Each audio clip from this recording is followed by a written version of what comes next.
O notebook fechou com um clique seco no meio de uma sala com 12 pessoas.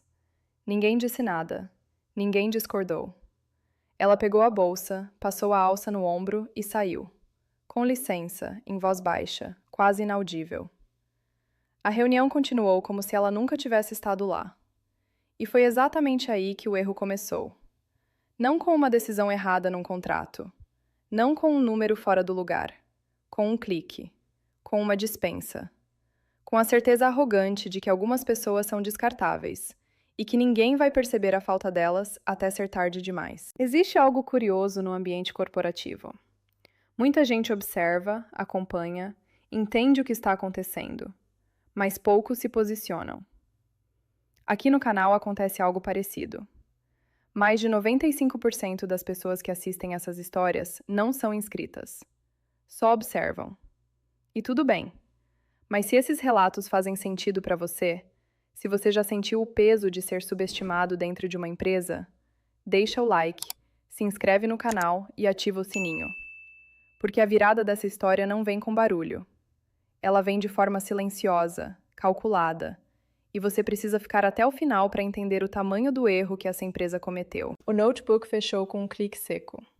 Não foi dramático. Não teve porteira batendo, voz alterada, cadeira arrastada com raiva.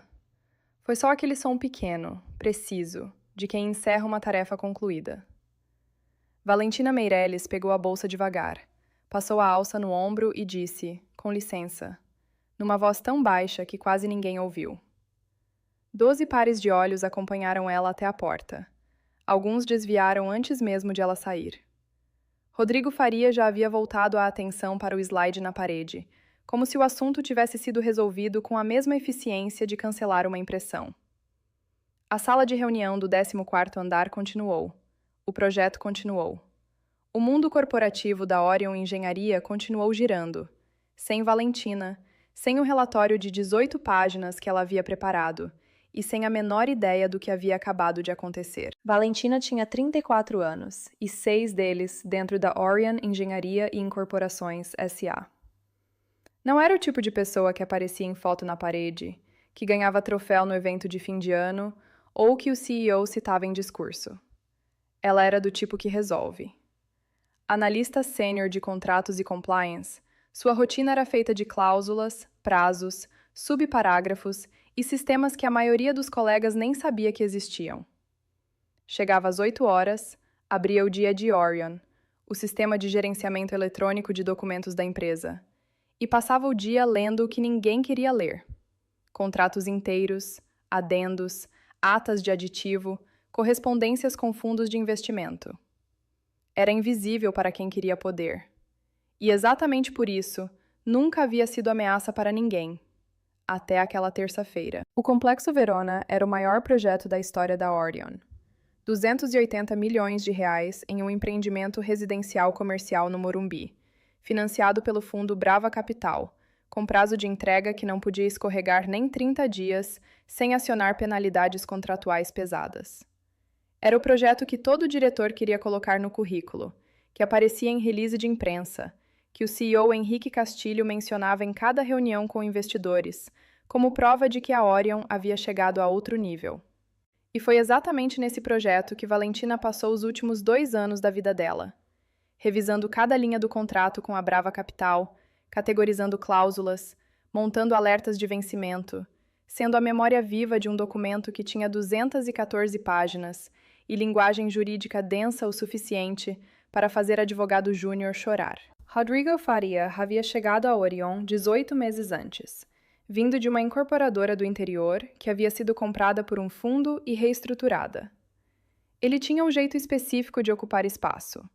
Falava alto em reunião, usava o primeiro nome do CEO em todo o e-mail copiado para a diretoria, e tinha a habilidade rara de parecer ocupado sem nunca ser questionado sobre entregas.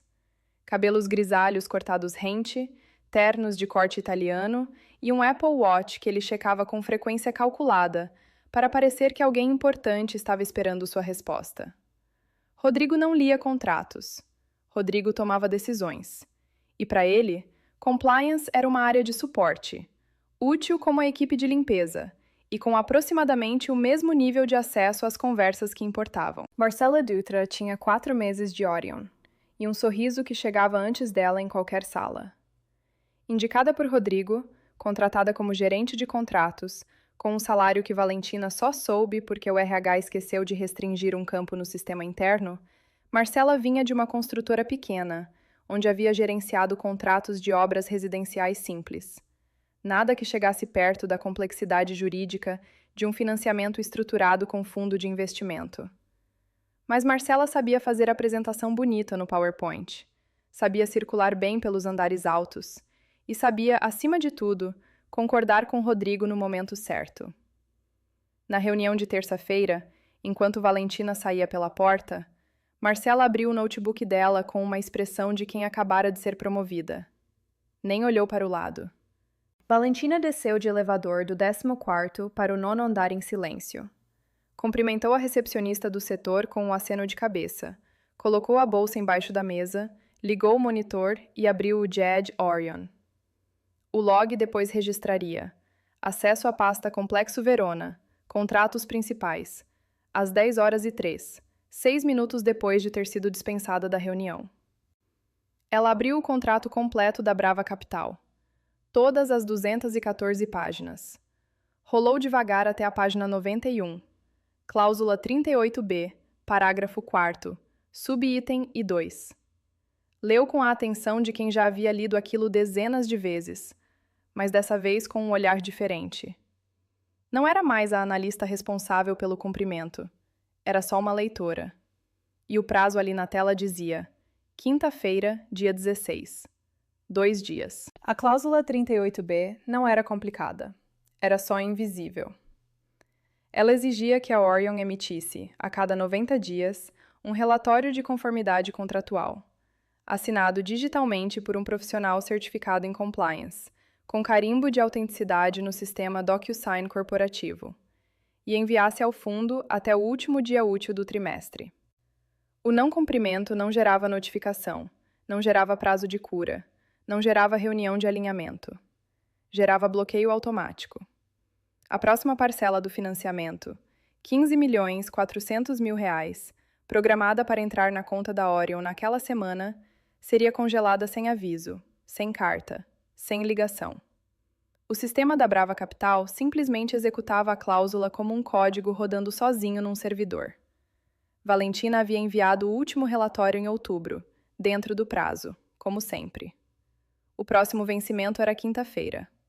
Ela fechou o contrato, desligou o segundo monitor e foi buscar café na copa do 9º andar. Quarta-feira passou como se o mundo corporativo da Orion estivesse em câmera lenta. Valentina respondeu e-mails de rotina, atualizou planilhas de controle de outros contratos menores e saiu pontualmente às 18 horas. No 14º andar, Rodrigo Faria passou o dia em calls sobre cronograma físico da obra. Marcela Dutra tentou entender a estrutura de pastas do GED, sem pedir ajuda para não parecer perdida. E o CFO, Eduardo Monteiro, aprovou pagamentos, assinou autorizações e tomou 3 expressos seguidos numa caneca personalizada com o logo da Orion, que ele havia ganhado no seu 10º ano de empresa. Ninguém mencionou a cláusula 38b. Ninguém verificou o calendário de obrigações contratuais. A quinta-feira chegou quieta, como chegam todos os dias que mudam tudo, sem avisar. Na sexta-feira, às 8h17, um e-mail automático chegou na caixa de Eduardo Monteiro, com assunto em caixa alta. Notificação de inadimplência técnica. Contrato CV 2021/BR47. Brava Capital. Não tinha saudação. Não tinha assinatura humana. Era um bloco de texto gerado por sistema, frio como extrato bancário, informando que a cláusula 38b havia sido ativada por ausência de relatório de conformidade contratual no prazo estipulado e que o desembolso programado de R$ 15.400.000 estava suspenso por tempo indeterminado até regularização comprovada. Eduardo leu 2 vezes. Depois ligou para o gerente financeiro. Depois para o jurídico interno. Depois fechou a porta da sala dele, o que, no 14º andar da Orion, era o sinal não oficial de que algo havia saído dos trilhos de um jeito que não cabia em call aberta. O saldo da empresa, que operava com margem apertada por conta dos adiantamentos ao canteiro, foi para negativo em menos de 2 horas. O pânico corporativo tem um cheiro específico. É o cheiro de café esquecendo de esfriar na mesa. De ligação que começa com "preciso te falar uma coisa", sem explicar o que é. De passos rápidos no corredor que não combinam com o ritmo normal da tarde. Rodrigo Faria foi convocado à sala de Eduardo Monteiro às 10h15. Saiu de lá 18 minutos depois com uma expressão que seus subordinados nunca haviam visto. A expressão de quem percebe, tarde demais, que tomou uma decisão sem entender o tamanho do que estava segurando. Ele foi direto até Marcela. Marcela abriu o contrato completo da Brava Capital pela primeira vez em 4 meses de empresa. Rolou até a página 91, leu a cláusula 38B e ficou em silêncio por um tempo que foi longo o suficiente para Rodrigo entender que ela não tinha a menor ideia de como resolver aquilo. Eduardo Monteiro pediu ao TI que puxasse o histórico completo de acessos ao contrato da Brava Capital no GED Orion. O relatório chegou em 11 minutos. Era uma lista longa, com datas, horários e usuários. E em praticamente todas as entradas, durante 2 anos inteiros, aparecia o mesmo login: valentina.meireles@orion.com.br.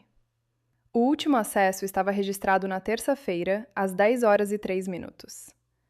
Eduardo olhou para o gerente de TI, que confirmou com um aceno de cabeça sem precisar dizer nada. Então Eduardo pegou o ramal, pediu o número de Valentina para a assistente e discou direto para o 9º andar. Valentina atendeu no segundo toque, com uma voz tranquila de quem estava no meio de uma tarefa corriqueira. Eduardo se apresentou, o que em si já era incomum, porque CFO não costuma se apresentar para analista, e disse que precisava conversar com ela sobre o Complexo Verona com urgência. Valentina ouviu Eduardo com atenção. Quando ele terminou de explicar a situação, ela fez uma pausa curta, não de hesitação, mas de quem organiza as palavras com cuidado, e respondeu com uma calma que deixou Eduardo sem reação por alguns segundos. Disse que entendia a urgência, que conhecia a cláusula 38B em detalhe e que poderia resolver a situação, mas que, dado que havia sido formalmente dispensada da reunião estratégica do Complexo Verona na terça-feira, na frente de 12 testemunhas, pelo diretor de operações Rodrigo Faria, ela entendia que não fazia mais parte do escopo operacional do projeto e que, por questões de governança e responsabilidade profissional, não se sentia autorizada a agir sobre um contrato do qual havia sido excluída sem uma reintegração formal, documentada, assinada pela diretoria e pelo RH. Silêncio do outro lado da linha. Eduardo Monteiro, em 30 anos de carreira, nunca havia sido respondido assim por uma analista. E ele sabia, naquele momento, que ela estava completamente certa. O documento de reintegração formal chegou no e-mail de Valentina 40 minutos depois, assinado por Eduardo Monteiro, pelo RH e com cópia para o jurídico interno. Ela leu com calma, assinou digitalmente, abriu o GED Orion e começou a trabalhar. Gerou o relatório de conformidade contratual com uma justificativa técnica precisa: falha de transição de responsabilidade operacional por exclusão não documentada de profissional certificado. Acionou o jurídico da Brava Capital por e-mail formal, anexou o pacote completo de documentação, contrato, histórico de relatórios anteriores, comprovante de certificação, o relatório novo assinado digitalmente com carimbo DocuSign e enviou às 14h32. Às 20h18 da mesma sexta-feira, o jurídico da Brava Capital confirmou a regularização. O bloqueio foi revertido. Os R$15.400.000 voltaram ao saldo da Orion. No 14º andar, Eduardo Monteiro fechou os olhos por alguns segundos diante do extrato na tela. O tipo de alívio que envelhece alguém em tempo real. Mas o dinheiro de volta não apagou o rastro. Porque durante as horas em que o caixa esteve negativo, Eduardo havia acionado o jurídico externo para mapear responsabilidade pelo evento. O parecer foi direto. A falha decorreu da exclusão informal de profissional certificada de reunião estratégica, seguida de transferência verbal de responsabilidade para funcionária sem certificação em compliance. Decisão tomada e registrada em ata por Rodrigo Faria. A auditoria interna foi aberta na semana seguinte. Os e-mails foram vasculhados, as atas recuperadas, os acessos ao GED cruzados com as datas de decisão. E o que os auditores encontraram foi além da cláusula 38B. Havia outros 3 contratos em que Rodrigo havia tomado decisões unilaterais que expunham a Orion a riscos jurídicos silenciosos, todos em projetos onde Valentina havia sido sistematicamente mantida fora das reuniões nos últimos 18 meses. Rodrigo Faria foi afastado do cargo em caráter preventivo 11 dias depois. Marcela Dutra pediu demissão antes do fim do mês. Sem alarde, sem carta aberta, sem despedida no corredor. Valentina foi convocada para uma reunião com o conselho da Orion 3 semanas depois. Desta vez, ninguém pediu para ela sair. Ela entrou na mesma sala do 14º andar, sentou na mesma cadeira de sempre, abriu o notebook e começou a falar. Sobre os 3 contratos encontrados na auditoria, sobre os riscos que ainda precisavam ser endereçados, sobre o protocolo de transição de responsabilidade que ela mesma havia redigido e que a empresa deveria ter adotado anos antes. O conselho ouviu cada palavra, sem interrupção, sem relógio sendo checado. Ela não recebeu um pedido formal de desculpas. No mundo corporativo, esses raramente chegam com esse nome. O que chegou foi diferente. Um novo cargo, um novo contrato, e a cadeira que antes era invisível passou a ter nome na pauta. Às vezes, a justiça não vem com fanfarra. Vem com uma convocação, uma sala em silêncio e alguém finalmente sendo ouvido. Se você já foi a pessoa mandada embora de uma reunião que precisava de você, se já sentiu o peso de ser subestimado por quem não entendia o que você carregava, você sabe exatamente o que Valentina sentiu naquele elevador descendo do 14º andar. Esse canal existe para essas histórias. Se inscreva para não perder nenhuma. Compartilhe com aquele amigo que também viveu isso em silêncio. E comenta aqui embaixo.